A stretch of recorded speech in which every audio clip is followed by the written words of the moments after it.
Bueno, volvemos con Macondo. Estamos haciendo los intentos, el esfuerzo por conectar con Úrsula Asta desde Teherán. Hay algunos problemas para conectar desde Teherán, más que por la conexión a Internet, creo que es porque los mecanismos estos de bloqueo, creo que son de Estados Unidos, los tipos de conexión que usamos a veces eh, pueden hacer difícil hacer conexiones con algunos países. Nos ha pasado la otra vez con Cuba. Veremos, estamos haciendo un intento.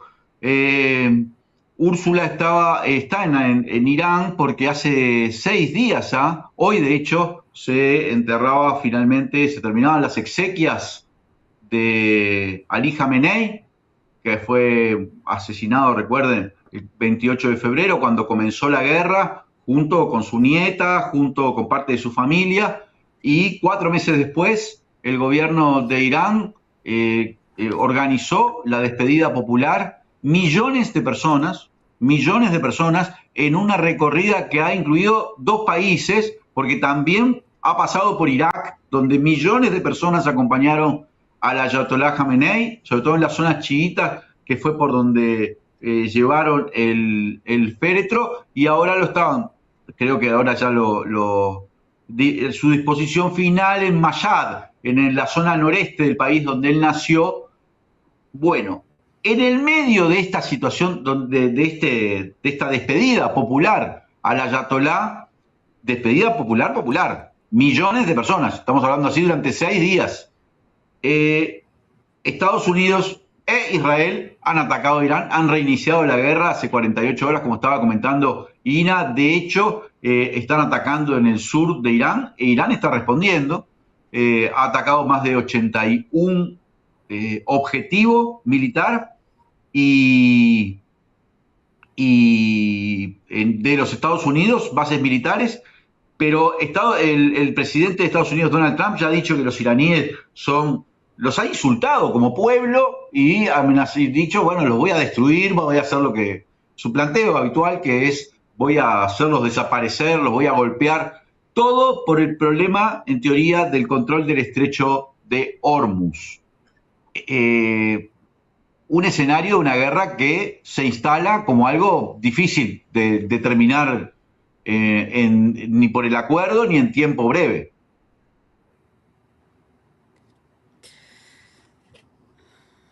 Sí, estamos viendo con nuestros productores de si podemos tener la conexión con Úrsula Asta finalmente. No sé si va a ser posible técnicamente. La verdad que contábamos con ello, nos dicen que a lo mejor en un minuto sí que la podemos tener. Si hay algún problema técnico, ya sabrán perdonarnos nuestras audiencias. Pero sí, la guerra está reiniciada, la tregua se había anunciado por 60 días, no duró. Hay muertos, están atacando, dicen que objetivos militares, pero siempre hay muertos civiles. Y la pregunta candente, ¿es posible una nueva tregua? ¿Es posible una nueva paz negociada? ¿Por qué está haciendo Trump lo que está haciendo? Los precios del petróleo están subiendo otra vez. Otra vez tenemos el estrecho del Hormuz en disputa. Eh, Sorprendente, ¿no? O no, o al revés, algo que era esperado. Para ser sincero, es difícil. Primero, hay tantas agendas que seguir en simultáneo, pero en el caso de la de Medio Oriente, con la complejidad que tiene, y en el caso de la iraní y la política de Trump, eh, lo más seguro a estas alturas de los análisis es que lo que parece definitivo no lo termina siendo. Esto me parece que es un hecho, digamos, primero que es bastante claro a todas luces. Segundo, que evidentemente el hecho de que vuelva a bombardear ratifica lo que hemos charlado acá y sin embargo sigue habiendo varios análisis al respecto, que es cuál es el balance de Trump en Irán, digamos, ¿no? Yo siempre fui más partícipe de una idea, una derrota en cuanto a no haber logrado los objetivos que se planteaba. Algunos hablaron más de que no, que nadie ganó, que no digo acá, sino en el campo de los análisis, de que en realidad no fue tan así. A mí me parece que sí, y me parece que parte de la prueba es justamente el hecho de que vuelva a atacar, porque es algo que no cerró, eh, y evidentemente está intentando cerrar. Habrá que ver cómo evoluciona. Digo, la verdad que no tengo cómo anticipar qué es lo que pueda pasar. Tal vez algún especialista, muy especialista de Medio Oriente y la psicología trompeana y de Netanyahu podría enfocarle. A mí me Y parece que hay un también lo que problema comentaba que Lean, ¿no? El tema del entierro de Jamené, que fue asesinado en febrero. ¿Cuántos meses han pasado para que considerasen seguro organizar un entierro de esta magnitud, que si ves las fotos es alucinante, debe ser uno de los más masivos, si no el más masivo de la historia reciente, de un entierro de un líder político, de un mártir? ¿Cuánto tiempo había que esperar? ¿Qué despliegue de seguridad había que garantizar para organizar todo eso y para que justo en este momento te empiecen a bombardear otra vez? Cosa que plantea la pregunta de hasta qué punto son fiables todas estas treguas y todos estos acuerdos de paz donde Estados Unidos pone su firma, ¿no? Aquí, en Gaza y donde sea. Ina, Marco, parece que estamos en contacto con Úrsula Asta desde Teherán. Ya les decía, Úrsula es periodista de Argentina, de Sputnik. Participa de las exequias de la despedida de popular a Ali Khamenei, despedida que culminaba en el día de hoy, después de 6 días con el entierro de Ali Khamenei, que ha recorrido tanto Irán como Irak, acompañado por millones de personas. Úrsula, ¿nos estás escuchando?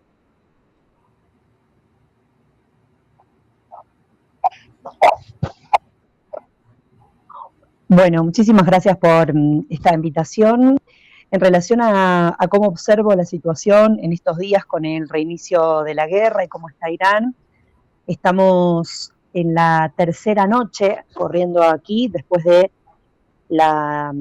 ayer y antes de ayer que se retomaron los bombardeos, es decir, hubo hasta ahora 2 oleadas de ataques por parte de los Estados Unidos y por parte de Irán, activos estadounidenses en al menos Bahrein, Kuwait y también Qatar.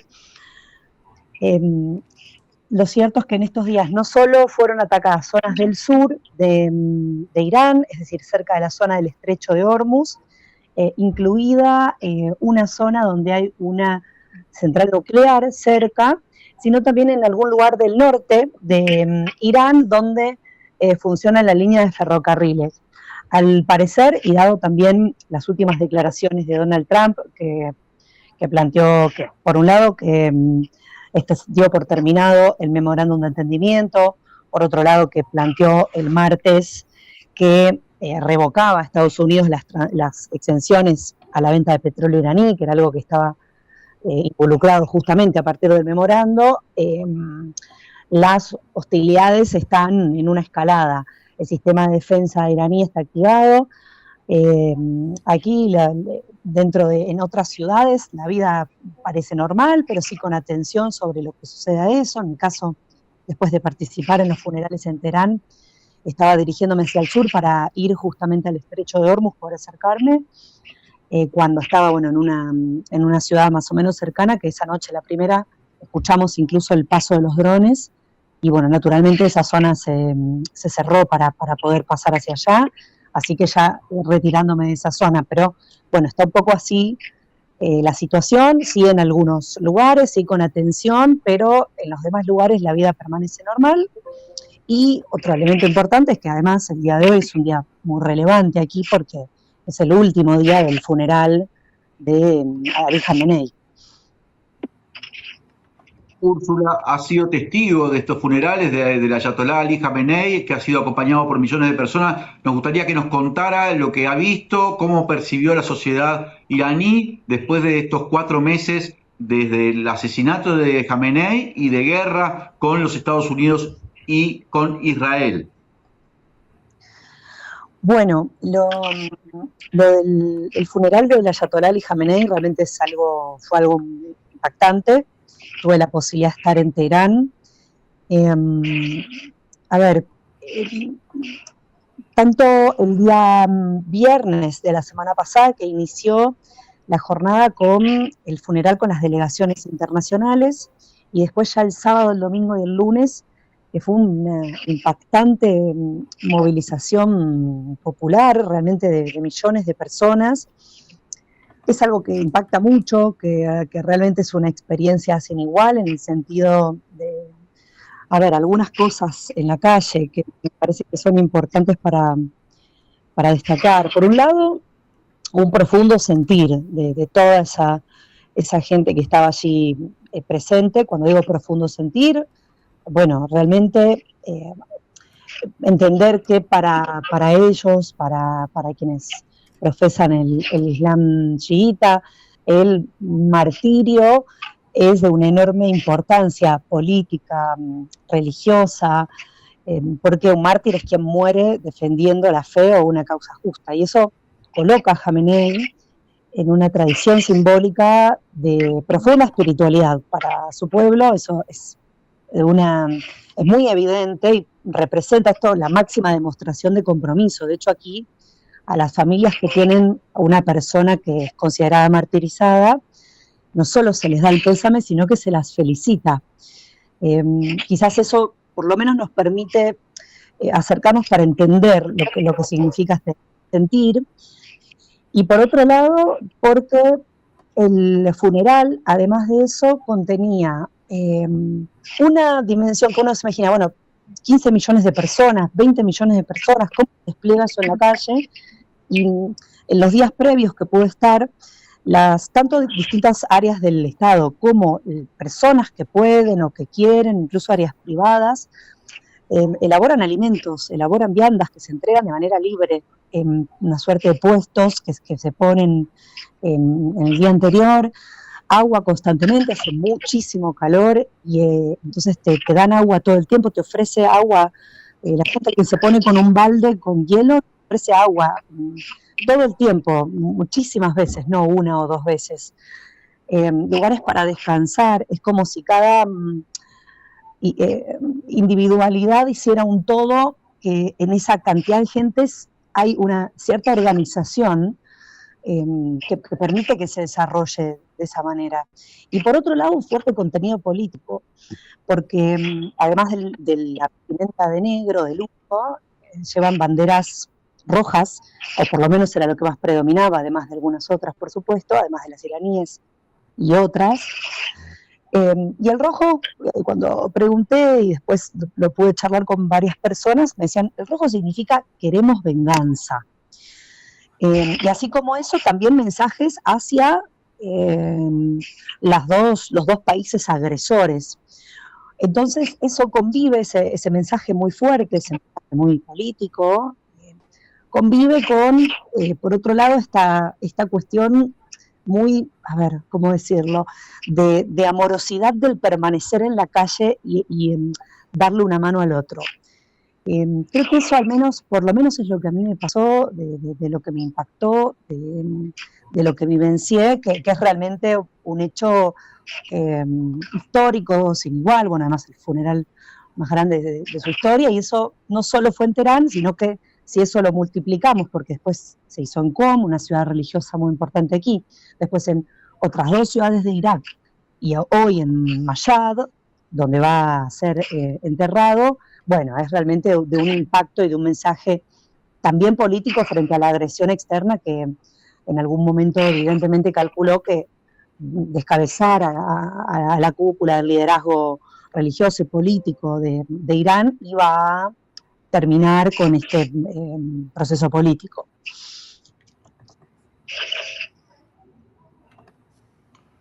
Marco, a ver si nos escucha. ¿A mí me escuchan cuando Vamos hablo, a Úrsula? preguntarle entonces. No, creo que te Sí, escucha Marco. vos solamente, Leandro.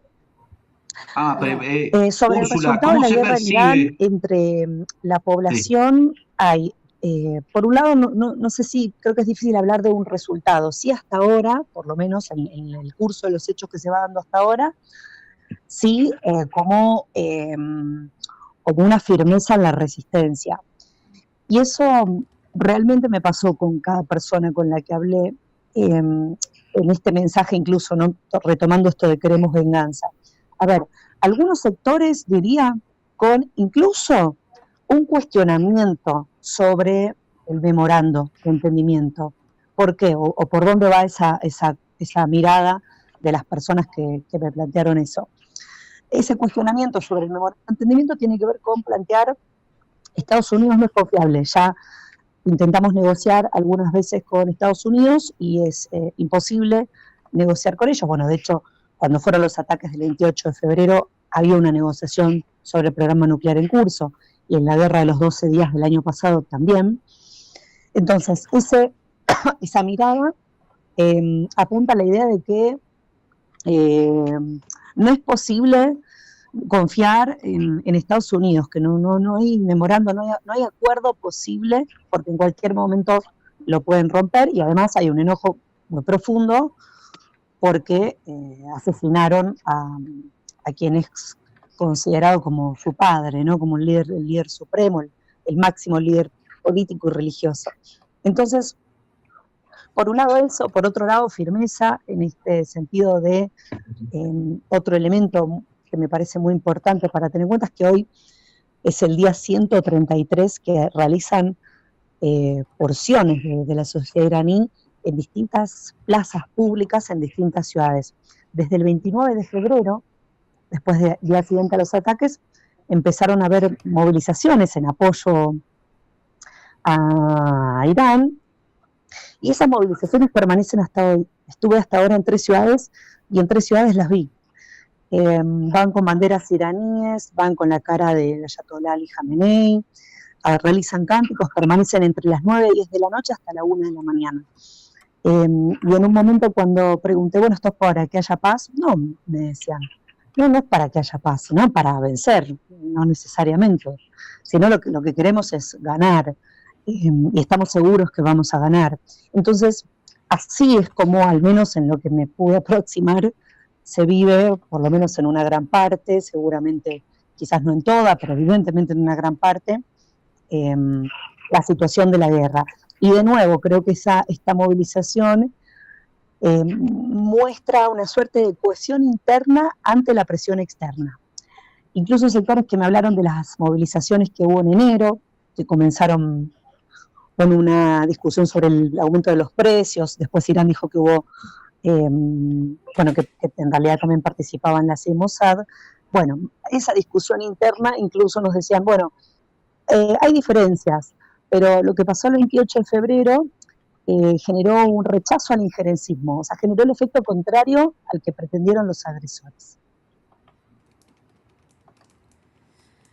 Úrsula, muchísimas gracias por estar aquí. Hemos visto la presencia de muchas delegaciones internacionales en este entierro, incluso a los países del Golfo, como por ejemplo Arabia Saudita. Yo personalmente he visto la delegación bastante importante de Rusia. ¿Cómo se interpreta esto en Irán? ¿Qué lectura se le da?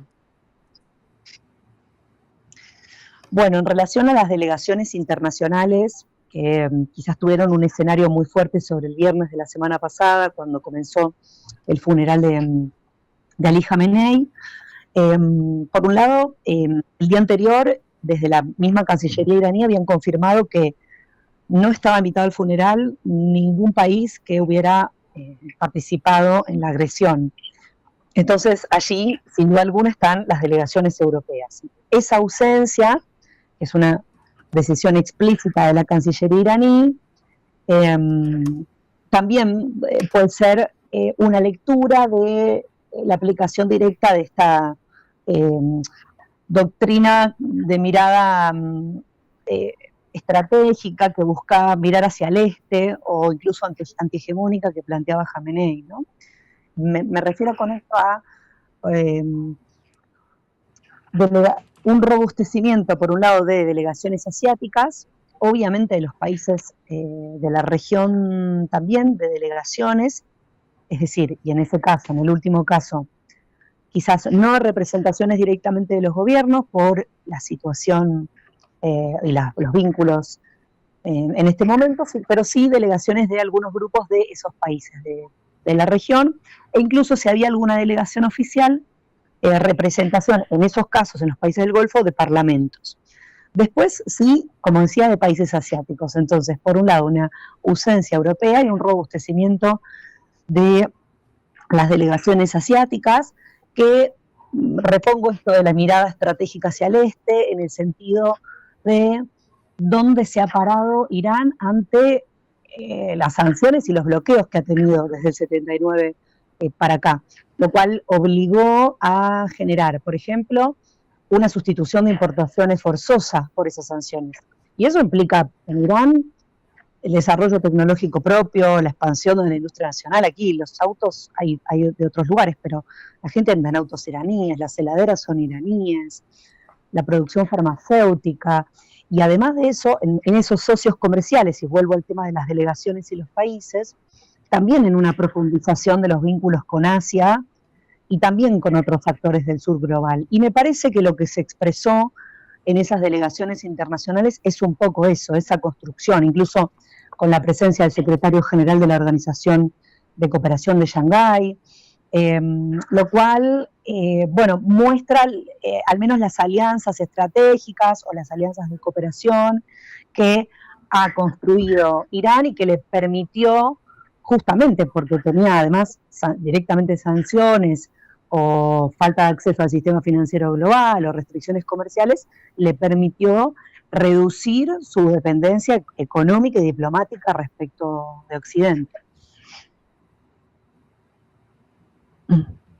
A ver, quiero preguntar si el pueblo de Irán, la sociedad iraní, está dispuesto en una negociación con Estados Unidos para obtener la paz definitiva o una paz de larga duración, a suspender su control sobre el estrecho de Hormuz. Recordemos que el estrecho de Hormuz era libre antes del 28 de febrero, y Irán, como represalia, tomó su control y ha decidido en principio no abandonarlo. Y hoy parece ser la clave para que Donald Trump, lo que aparentemente sería como el elemento central para que termine la guerra. Pero ¿está el pueblo iraní dispuesto a dejar ese control?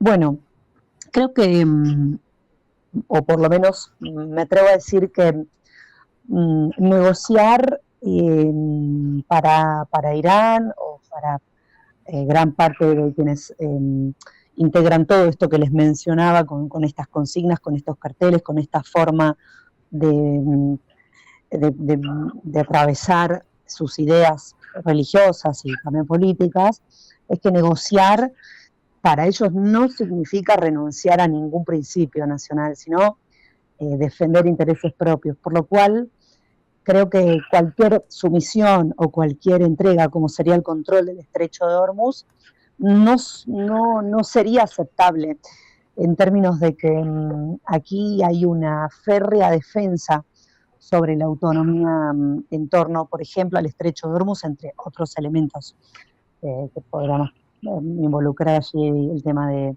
enriquecimiento de uranio o incluso la producción misilística propia, el sistema de defensa. Por lo cual, creo que no van a abandonar el control del estrecho. De hecho, estas hostilidades de estos últimos 2 días tienen que ver justamente con situaciones dentro del estrecho de Hormuz. A priori, existe además una desconfianza tanto hacia Estados Unidos como Israel, que diría que es un elemento constitutivo de la diplomacia persa, por lo cual además posiblemente los acuerdos diplomáticos eventualmente puedan reducir tensiones puntuales, pero no eliminar diferencias profundas, y no veo evidencia al menos de que algún elemento sea, como por ejemplo el control del estrecho de Hormuz, que es algo muy importante, sea negociado. No veo que eso esté en ninguno de los aspectos que al menos al menos me he acercado. Úrsula, muchísimas gracias por estar con nosotros en Macondo. Sabemos lo difícil que ha sido para ti conectarte, garantizar la conexión. Te agradecemos mucho, todos, de parte de la audiencia también, esta conversación, este análisis, esta información que nos traes, y te mandamos un abrazo muy fuerte. Muchas gracias, Úrsula. Y bueno, nos Les quedamos agradezco mucho, les aquí. mando un saludo, en este caso desde Irán, aquí siguiendo un poco la información. Un placer dialogar con ustedes. Gracias. Bueno, al final ha sido difícil, pero nos quedan 2 minutos antes de terminar el programa por si tienen algunas últimas reflexiones de a dónde va el mundo, ¿no? No hemos podido hablar sobre los presupuestos en guerra inflados a partir de la última cumbre de la OTAN, pero el panorama en Europa, el panorama en Oriente Medio, el panorama en América Latina tiene una tendencia muy clara y muy preocupante. No sé qué opinan. Sí, yo quería hacer mención en este último minuto, si me permiten, que el pasado martes 7, hace un par de días, hubo una Asamblea General de la ONU que fue convocada a los convocada por Cuba, que tenía la intención de meter en el orden del día la discusión sobre el bloqueo y en particular el cerco petrolero. Estados Unidos hizo gestiones muy fuertes para impedir que la convocatoria prosperara, gestiones que tienen algún tipo de resultado, porque si bien la victoria de Cuba fue bastante importante, tuvo 136 votos la moción de incorporar el tema en la discusión, se registraron 9 votos en contra, muy esperables todos ellos, entre ellos Israel, Ucrania, Estados Unidos, no nos puede sorprender, Argentina, Bolivia, esa especie de eje que se ha armado del trumpismo internacional, pero lo que sí hubo fue una cantidad importante o más llamativa, más importante que en otras oportunidades, de abstenciones, 30 y pico de abstenciones, donde se cuentan algunos países europeos como Italia, como los Países Bajos, que claramente respondieron a la presión de Estados Unidos. No toda Europa, por cierto, hay que ver que Inglaterra, Francia, España son países que votaron a favor de que el tema esté en la sala, por lo cual fue una gran derrota de parte del Departamento de Estado de los Estados Unidos, pero no debemos obviar que mandaron orden a sus embajadores para que presionaran a los países para que se abstuvieran o votaran en contra. Es bien interesante el discurso que hizo el canciller de Cuba, Bruno Rodríguez, porque fue mostrándole las fotos de lo que hace el ICE en Estados Unidos, lo que genera una gran irritación para Estados Unidos, porque creo que no se la esperaban, porque hay de todo, ¿no? Hay asesinatos, hoy mismo creo que hubo un asesinato de una persona que hace 35 años que está en Estados Unidos por el ICE, y no se esperaban que se revelara eso como en la Asamblea General de la ONU en términos contundentes de prueba. Pero me parece un elemento que hay que tener presente porque, bueno, la Asamblea hizo un pronunciamiento, fue incluir en el orden del día este tema, el cerco energético sigue, como ustedes bien saben, pero se pueden ver ya estos movimientos del Departamento de Estado. Y hoy sale en el Wall Street Journal, creo, no sé si lo vieron ustedes, esa información de que el Departamento de Estado quiere armar una reunión de cancillerías de decenas de países para alertarlos, o sea, es Marco Rubio, ¿no? Para alertarlos de lo que Trump ve como el mayor peligro, que es la inminencia del comunismo y del terrorismo de extrema izquierda.